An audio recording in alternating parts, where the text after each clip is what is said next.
Halo teman pemilih, jumpa lagi di Jagongan Demokrasi dan Tahapan Pemilu Jadi Tahu KPU Karanganyar.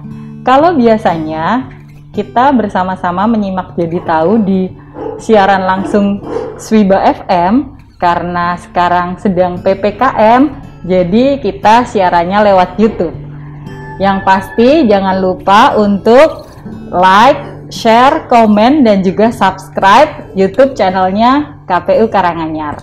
Dan juga untuk mengikuti media sosial KPU Karanganyar. Ada IG, ada Facebook, dan juga ada Twitter. Teman pemilih, tidak terasa sudah 1,5 tahun pandemi COVID-19 berlangsung di Indonesia. Pandemi ini pastinya berdampak dan juga berpengaruh terhadap berbagai aspek kehidupan, mulai dari ekonomi, sosial, budaya, kesehatan, politik, dan juga demokrasi. Di bidang pendidikan, kita ketahui bersama bahwa pendidikan yang pada awalnya berlangsung secara tatap muka, kemudian harus beradaptasi menjadi pembelajaran secara online atau daring.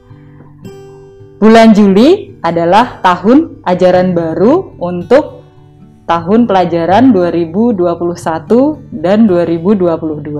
Oleh karena itu, Jadi Tahu edisi bulan Juli akan mengangkat tema terkait dengan berdemokrasi dan juga belajar di masa pandemi.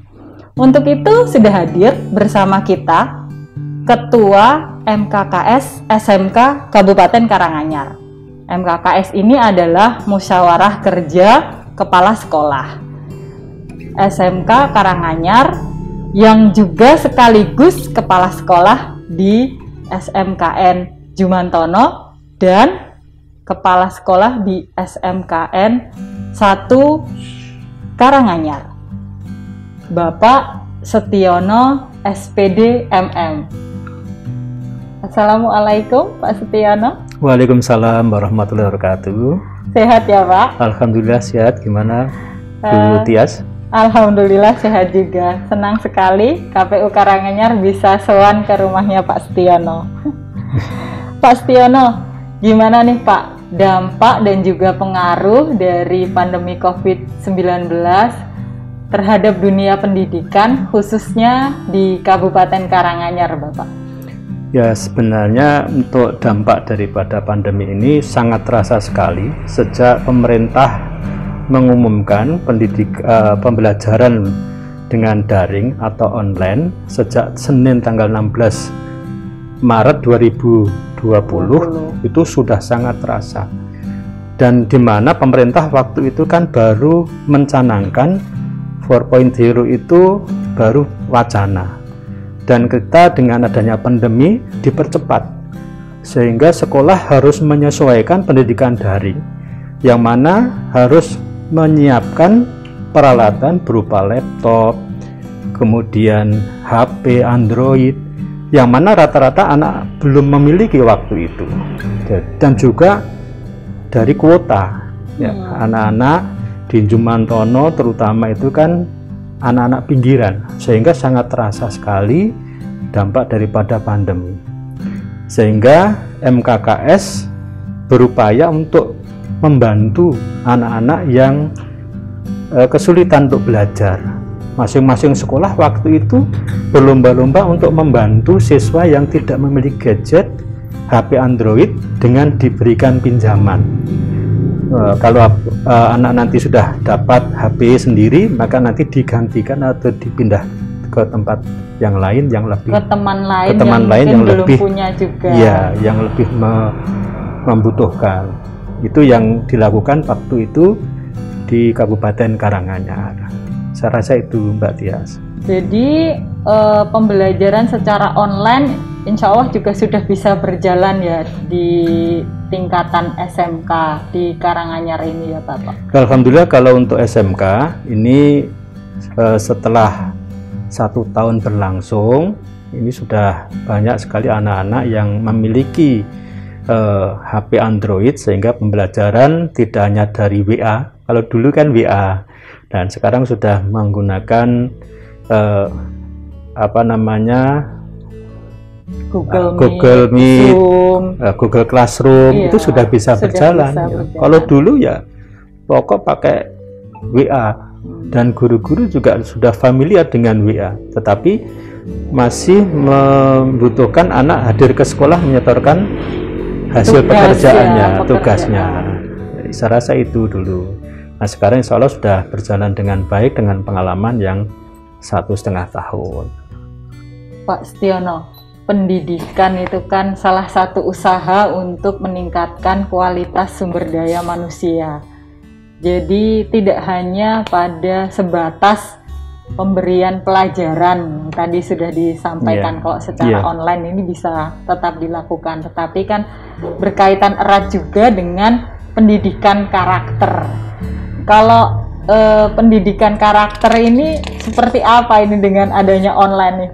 Biasanya nih orang tua tuh suka bertanya, Pak, wah anak-anak saya sekarang itu jadi keranjingan sama gadget, dia hanya bilangnya ngerjain tugas sekolah, padahal nonton drakor. Nah ini gimana nih Pak, sekolah atau cara pendidikan yang dilakukan untuk membentuk karakter anak yang lebih baik gitu, seperti itu Pak?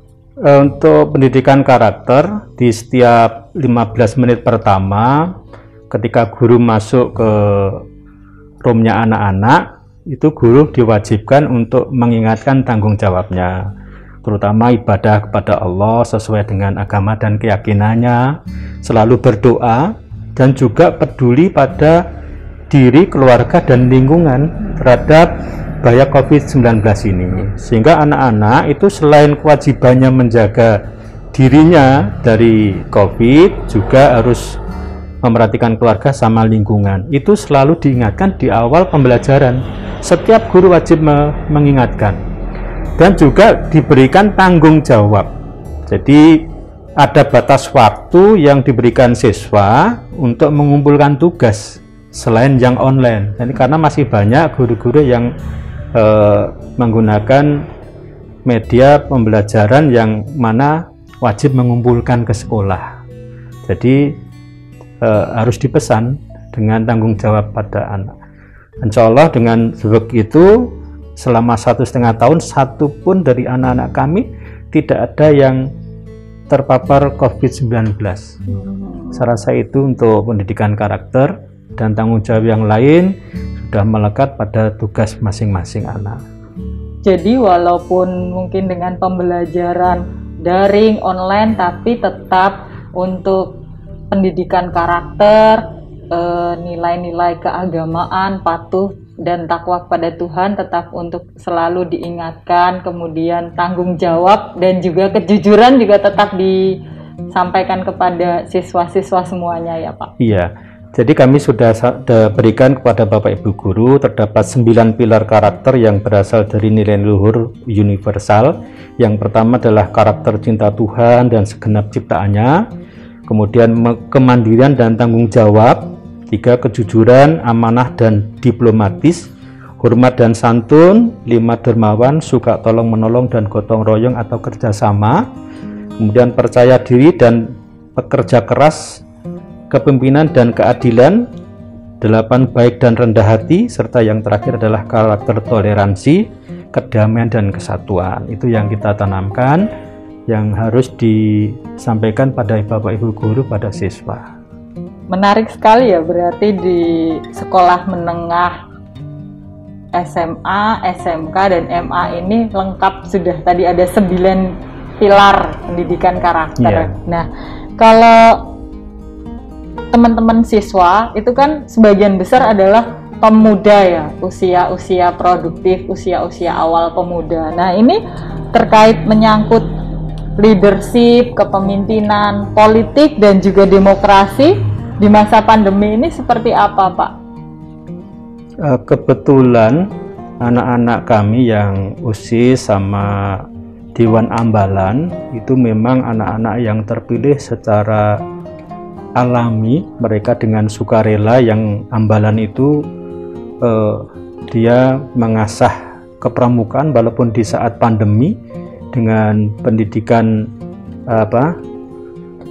kepemimpinan itu bisa berjalan dan tidak ada vakum. Karena apa? Setiap ada kegiatan yang menuntut keterampilan, walaupun secara daring bisa mengikuti. Kemudian yang OSIS itu dengan komunitas yang anak-anak muda yang gemar dengan organisasi, ternyata juga bisa dalam waktu yang misalnya dibutuhkan sekolah ya cepat tanggap dan bisa membantu untuk kegiatan-kegiatan di sekolah, untuk berorganisasi, bisa membentuk wadah OSIS Kabupaten Karanganyar walaupun di masa pandemi. Artinya kepedulian anak-anak itu juga tetap tinggi ya, Pak, walaupun di masa pandemi. Ya, MPLS kemarin juga ikut membantu gitu ya. Nah, itulah yang membuat suasana beda. Dengan adanya siswa OSIS dan Dewan Ambalan bisa menjadi penyejuk kegiatan yang seolah-olah kan hanya materi dari Bapak Ibu Guru. Nah, mereka hadir di sela-sela waktu. Keterlibatan siswa, jadi hambar beninya anak-anak muda lebih senang juga ya, Pak. Jadi di awal waktu sebelum session dan di sela-sela session mereka hadir menyapa adik-adik kelas. Kelas yang baru. Bagaimana kegiatan di luar pembelajaran seperti OSIS, Pramuka di masa pandemi? Terima kasih siswa yang kami cintai. Kegiatan OSIS selama pandemi kita sudah kerjasama dengan KPU dalam rangka MILKOI, yaitu pemilihan ketua OSIS serentak tahun 2020 kemarin, dan insya Allah nanti kita minta bisa kerjasama lagi tahun 2021 untuk mendapatkan ketua OSIS yang baru. Kemudian kegiatan yang lain yaitu melaksanakan PPDB. Hampir semua siswa di desa, kalau di kota kan bisa daring penuh, kalau yang di desa itu yang di pinggiran ya itu kesulitan, ya tetap harus minta bantuan OSIS untuk memfasilitasi teman-teman, dan juga membantu MPLS, yaitu mengatur waktu di awal session sama di tengah-tengah session, sehingga menjadi efektif karena memang pertemuannya hanya sampai jam 12. Kemudian juga mengikuti kegiatan-kegiatan yang lain, yaitu mengikuti webinar Gubernur Mengajar selama pandemi ini untuk tahun 2021 ini 2 kali. Gitu. 2 kali. Ya, kemudian yang paling asik yaitu mengikuti kegiatan webinar Jokawin Bocah ya dari PDP3AP 2KB Provinsi Jawa Tengah. Nah, ini akhirnya SMK Negeri Jumantono dipilih dengan SMK Jenawi itu menjadi SMK Ramah Anak atau Sekolah Ramah Anak. Yang Jumantono belum deklarasi, yang Jenawi sudah deklarasi ya. Ya, ini karena kita terakhir ya mau deklarasi malah ada PPKM. Juga mengikuti psikolog masuk sekolah dari UGM. Ini pedulian daripada psikolog UGM untuk anak-anak di saat pandemi ini supaya tidak stres ya, mereka hadir untuk membantu anak-anak gitu, konseling ya. Kemudian untuk kepramukaan ya, hampir semua sekolah itu juga mengikuti kegiatan, diantaranya adalah mengikuti lomba anugerah kehumasan Pandu Citra Loka. Ini tidak mungkin bisa mengikuti kalau tidak daring ya. Jadi semua punya kesempatan. Yang terakhir kemarin adalah mengikuti pengembangan dan seleksi pramuka Garuda, dan juga mengikuti FLS 2N yang daring juga. Ini semuanya dilaksanakan dengan daring, dan ini kesempatan untuk mengikuti lomba tingkat nasional, nggak usah lewat terbuka ya. Nah, ini sekolah-sekolah lain seperti SMK 1 itu adalah video pendek, Jumantono ikut solo gitar. Gitu. Kemudian sekolah-sekolah lain itu seni budayanya ya.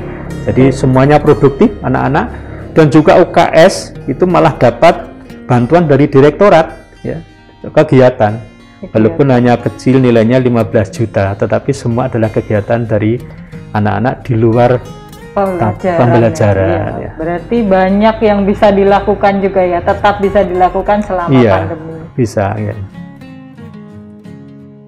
Assalamualaikum warahmatullahi wabarakatuh. Bagaimana untuk pembelajaran anak-anak di sekolahan tentang adanya pandemi untuk saat ini? Sebab apa? Orang tua itu sudah jenuh tentang keadaan yang seperti ini, karena orang tua sudah bersusah payah untuk memikirkan pembiayaan dan sebagainya. Ternyata anak-anak sampai sekarang belum bisa masuk seperti biasa. Untuk itu tindak lanjut dari sekolahan atau bapak-bapak, ibu-ibu guru, kepala sekolah untuk memikirkan lebih lanjut. Terima kasih, Pak. Teman pemilih Jadi Tahu, Bapak orang tua yang bertanya, terima kasih. Untuk pembelajaran jarak jauh atau online yang lebih terkenalnya di tahun 2021-2022 kami sudah punya pengalaman. Di tahun 2020-2021 pembelajaran di tahun ini insya Allah akan lebih bervariasi dan termotivasi anak-anak, karena sekolah-sekolah sudah menggunakan LMS atau Learning Management System melalui Google Classroom, Google Meet, dan juga YouTube sekolah. Anak-anak nanti akan lebih senang untuk belajar pada saat PJJ ini. Jadi tidak seperti dulu yang mengandalkan WA, kemudian tugas diantar ke sekolah. Sekarang cukup difoto, dikirim ke Bapak Ibu guru, sehingga tugasnya selesai hari itu juga dan tidak mempunyai beban. Bahkan Bapak Ibu guru memberikan tugas dulu, ya, terbalik dengan dulu. Dulu kan belajar dulu baru mengerjakan tugas, ya. Nah, sekarang banyak guru yang memberikan tugas, kemudian hadir ke Zoom meeting, menanyakan atau berdiskusi materi yang sudah diberikan tugas. Ya, saya rasa itu akan lebih menarik dan lebih efektif, dan nanti anak-anak akan banyak hadir di dalam pembelajaran PJJ Bapak Ibu guru di sekolah. Ya, saya rasa itu jawaban kami, semoga bermanfaat. Terakhir nih Pak Setiono. Yeah. Pak Tias, ya. Harapan sekolah ini ke depan seperti apa nih Pak? Terima kasih. Harapan kami, pemerintah dengan Merdeka Belajar dari Pak Menteri itu sudah luar biasa. Teman-teman kami guru sudah dipanggil untuk menjadi guru penggerak. Itu hal yang membanggakan. Ya, di saat pandemi mereka juga tetap beraktivitas. Kemudian kami tetap mengharapkan pemerintah hadir memberikan kuota belajar bagi guru dan juga siswa yang hari ini belum kami terima atau mendengar informasi apakah masih ada kuota belajar untuk guru dan juga siswa. Dan juga karena kita perangkatnya adalah komputer, laptop, ya, HP, ya, harapan kami orang tua juga membantu, karena juga pendidikan gratis, ya, memberikan sarana belajar yang baik untuk anak-anaknya. Karena harapan kami juga, ya, nyatanya di saat pendaftaran ke universitas, anak-anak kami banyak yang terjaring juga untuk masuk di perguruan tinggi. Berarti kualitas kami tidak berkurang walaupun belajar di saat pandemi. Harapan kami orang tua tetap hadir untuk membantu putra-putrinya untuk belajar, memenuhi sarana prasarana yang dibutuhkan. Saya rasa itu Mbak Tias. Iya, jadi karena dengan adanya pandemi ini memang kita sangat tergantung dengan teknologi, ya. Harapannya betul. Nanti dari pemerintah juga selain kurikulum mendukung juga kuota dan juga sarana prasarana juga tetap untuk diperhatikan, ya. Oke, Bapak Setiono, matur suwun sangat bertelepon. Teman pemilih, demikian tadi Jadi Tahu edisi bulan Juli. Semoga bermanfaat. Tetap jaga kesehatan dan patuhi protokol kesehatan. Terapkan 5M, memakai masker, menjaga jarak, mencuci tangan, menjauhi kerumunan dan juga mengurangi mobilitas. Untuk sementara ini, demi keselamatan dan kesehatan bersama, di rumah dahulu lebih baik. Sampai jumpa di edisi Jadi Tahu selanjutnya.